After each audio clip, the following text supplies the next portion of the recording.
The cliche introduction of Superintendent Murley in this education exchange episode should start with welcome to our studio of PATV Superintendent Steve Murley.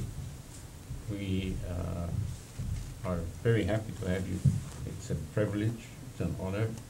But I will start differently from this cliche routine. I will read something Steve wrote about 7 years ago.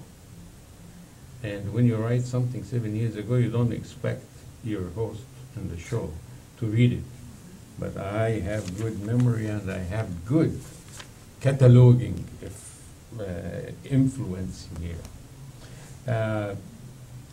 You wrote, Steve, when I get up every day, I aspire to lead by example. I have found that it's easier to accomplish any task with willing participants.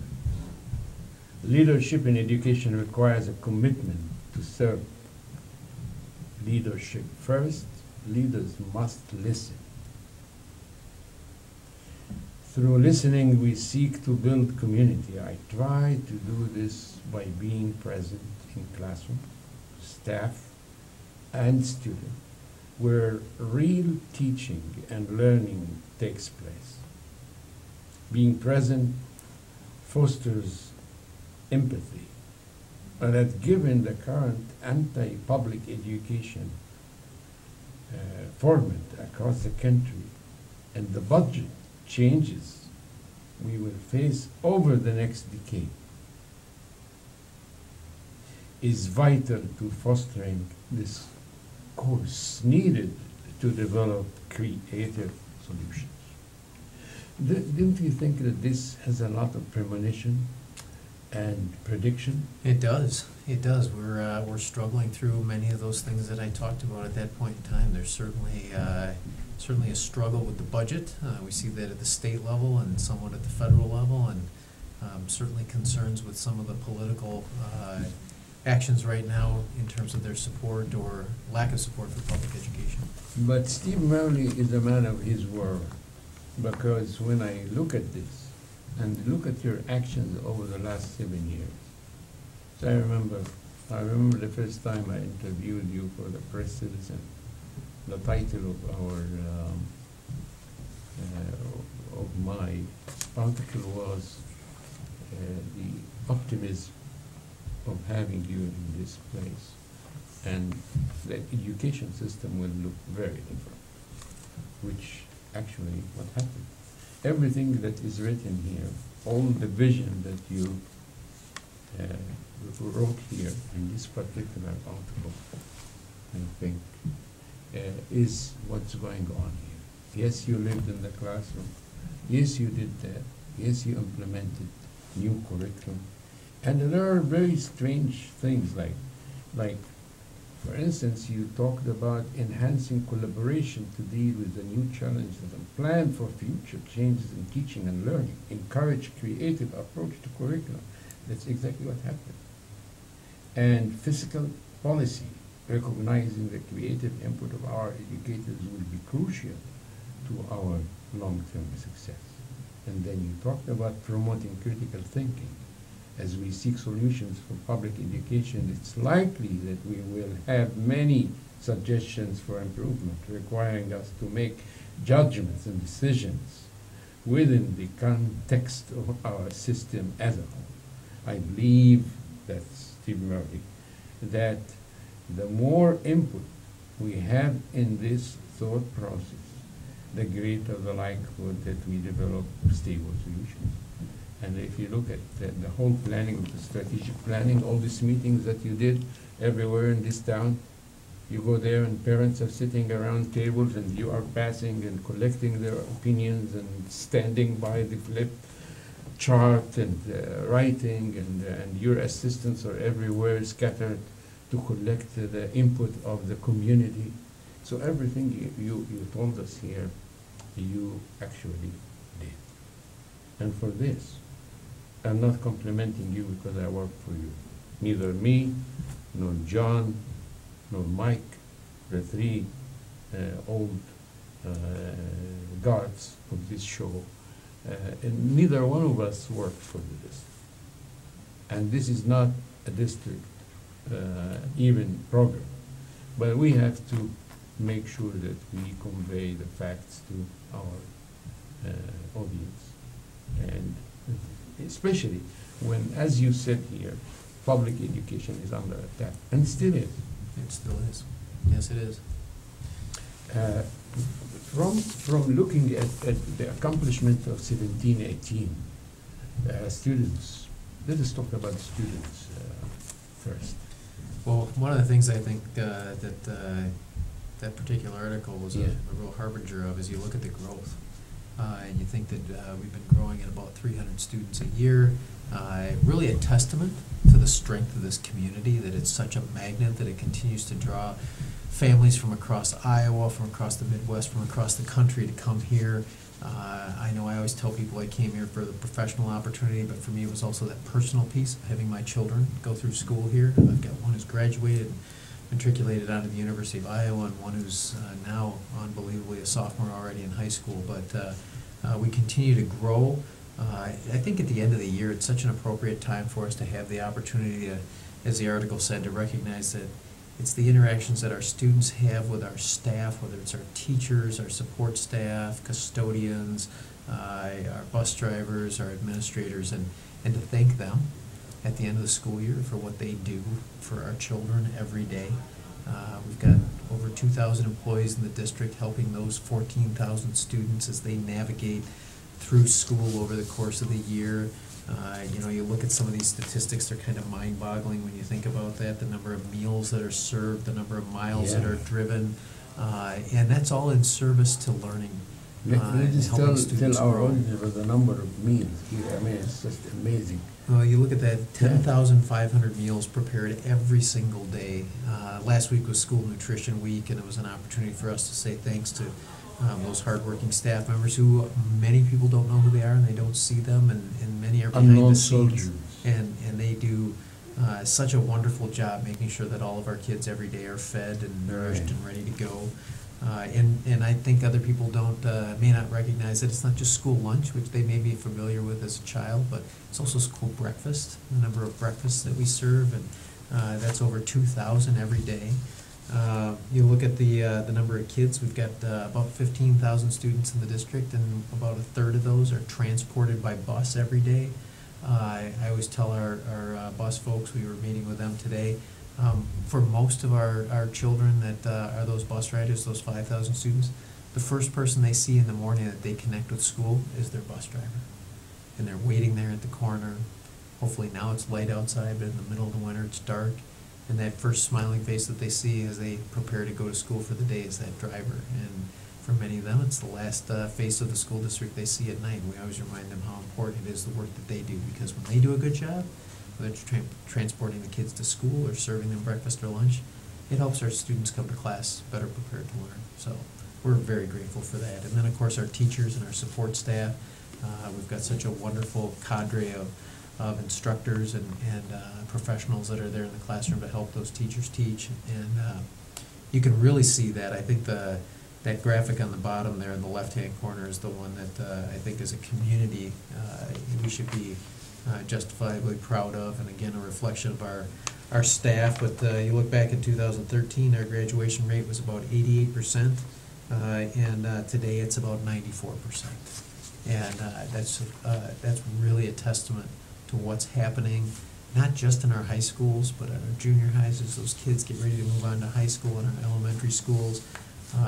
Very low number of students that are choosing to opt out of school there, less than 2%, and we're getting better every year. So there's lots of room to improve, but more and more of our students are walking across the stage. That's particularly appropriate because we have 4 graduations this week and 1 next week.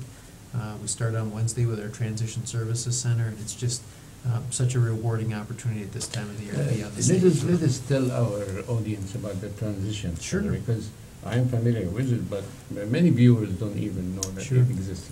So our special ed kids often need more assistance in getting through their high school program, and so they qualify to stay in school through age 21. When they're done with their time at our traditional high schools, they then move on to the Transition Services Center. And that's really a great bridge for them between the end of high school and what's going to come next for them in their life. Everything from the world of work to living on their own, learning the social skills that go along with that. We've got just a fantastic group of teachers and support staff over there. So those students have up to 3 additional years with the district as they go through that. And their graduation is Wednesday. It's always an emotional morning for us as those students prepare to move on with their lives. And it's great to hear the growth that they've had during that time that they've spent at the Transition Center. Great.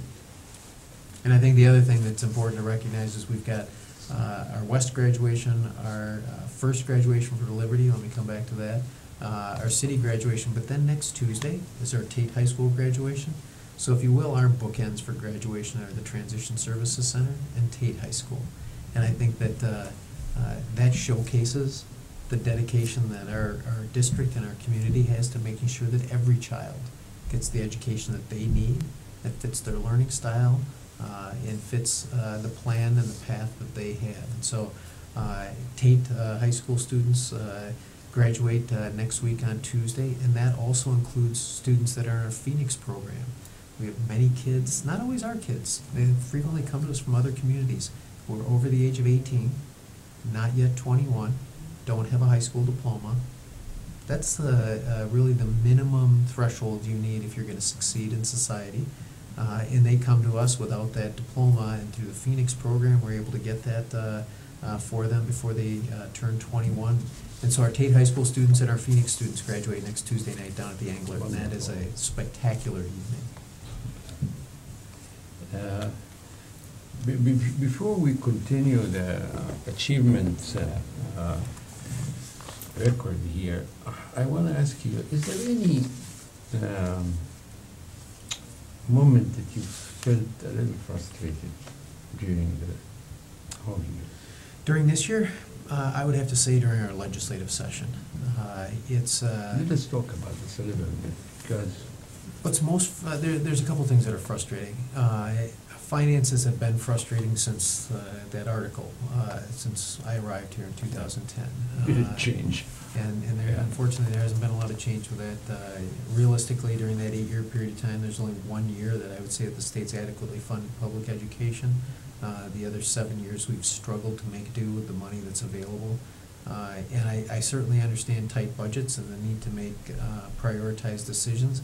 I think the thing that frustrates me most about the process in the state legislature is, and again, I look at it from the lens of the economics that surround taxation, and deliberate decision, I think, on the part of the legislature to constrict the revenue sources that are available to them, and then that leaves them with less than adequate funding, not just for education, but for mental health, for other social services.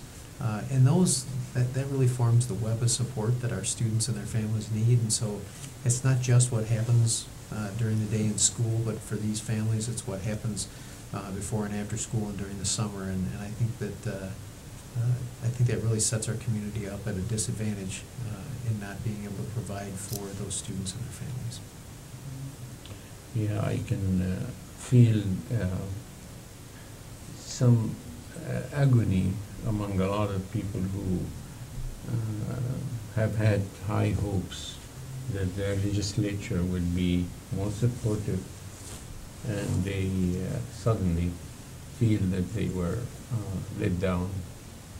I will say that we've had some very robust discussions in the Capitol about things like vouchers and how that would work either favorably for families or not, and how that might negatively impact what's happening in public schools.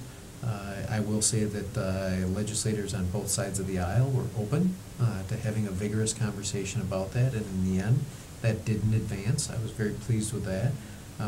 They have provided more flexibility for us, and that comes in terms of how we have to comply with the various rules and regulations that the state has, and from an esoteric standpoint, how Dillon's rule plays into the work of the school district.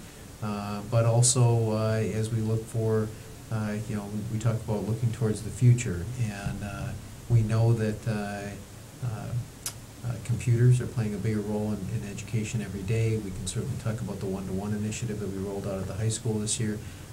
But the next question for us is, what might the online delivery of curriculum look like?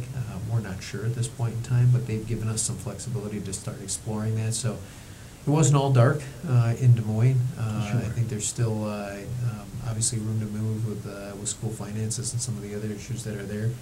But I will say that they did listen and they did work with us to make some changes, which I think will be good for our students and for our staff moving forward. So that'd probably be my biggest moment of frustration during the course of the school year. Okay, let us move on and go to the, this I think is here the, of course, we heard, I don't want to bother you now by repeating what we heard before from other people in your team about the new developments and the renovations and additions to curriculum and the facilities and all that. But is there a special thing you want to focus on in this educational programs? I think one of the things that you mentioned is as we look to evolve in terms of teaching and learning and the opportunities that are available for our students, as we build new facilities, as we create new learning spaces, it's really providing an opportunity for us to educate students today and also be prepared with some level of flexibility for what comes next. You see some really neat programming that's going on that's created by teachers with students and their families in current learning spaces. And then you see those learning spaces evolve to meet the needs of the program. One example I can think of is our Castle program at Southeast Junior High School, which is a multidisciplinary project-based learning program that we have a number of students that were risk takers and willing to step out and be a part of the first group of students to join that program. They literally went in sight unseen. We sold them on an idea, and they stepped up, and we just had two incredibly articulate young men who did a big research project, involved some survey work across their school. They put all the results together, developed a great slide deck for it, and then invited them to come and speak in front of the education committee of the school board. So they had an opportunity to come in and present their case for creating more opportunities for students to use technology, both in school and out. And they offered some really creative and concrete suggestions about how to do that. So it wasn't just give us more or give us something different.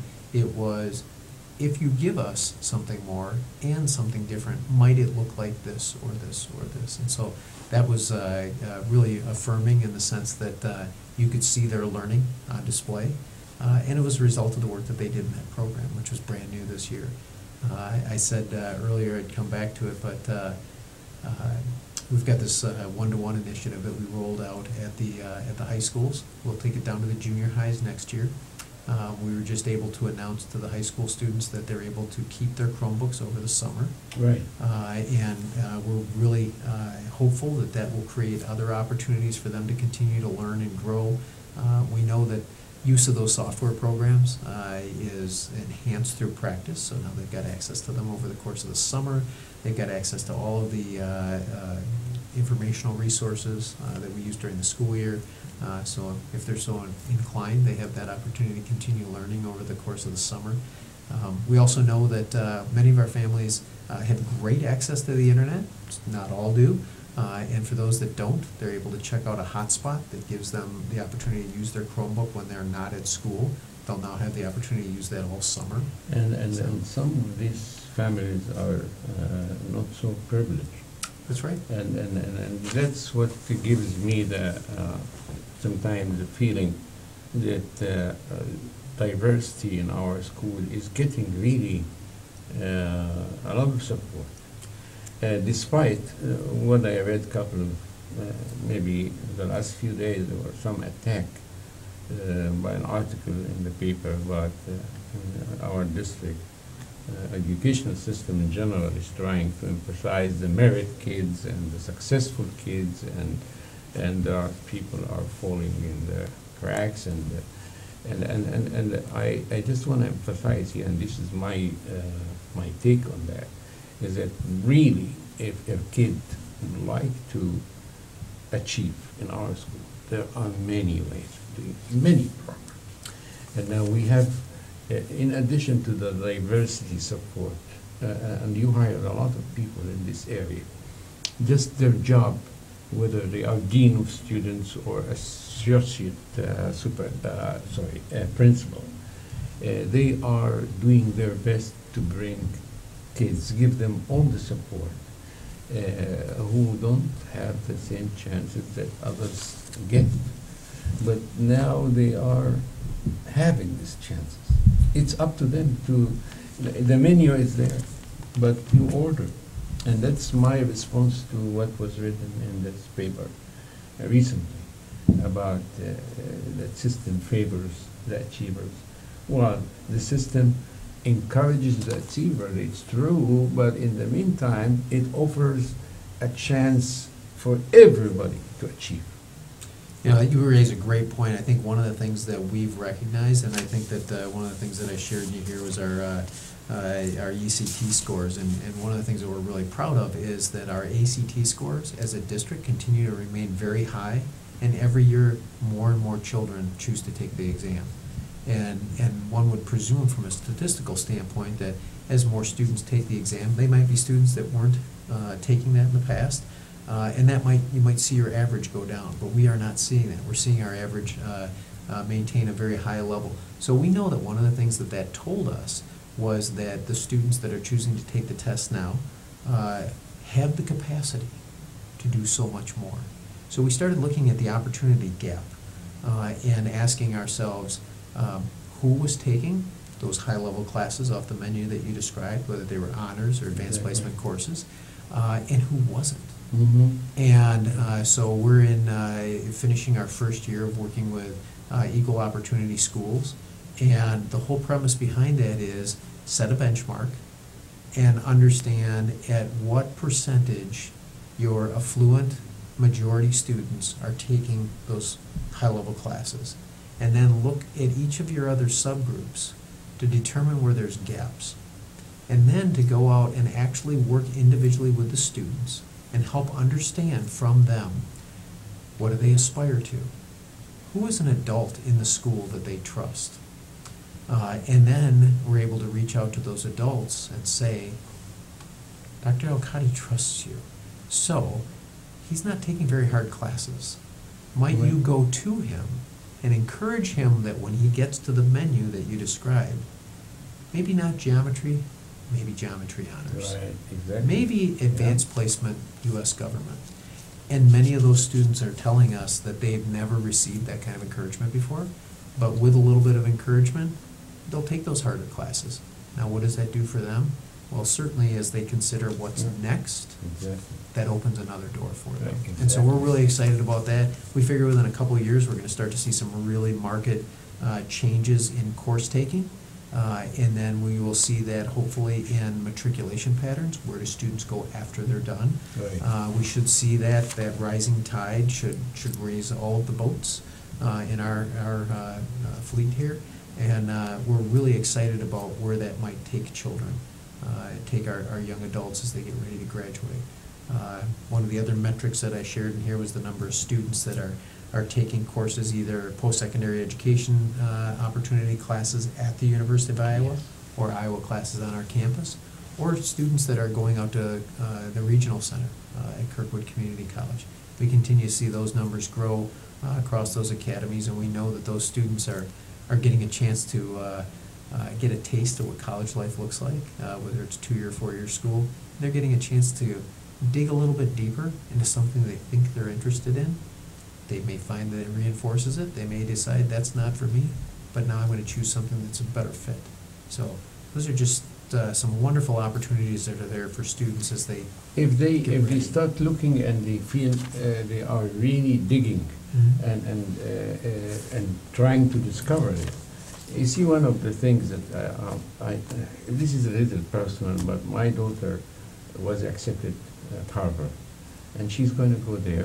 One of the few that were accepted. But she was telling me, she said, "Dad, I want to have a website to tell people that anyone can go to Harvard if they do this." And she said, "This is my idea, that an ordinary person, you don't have to be rich, you may be able to do it if you just pay attention." That confirms what you just said. That's someone who did it already.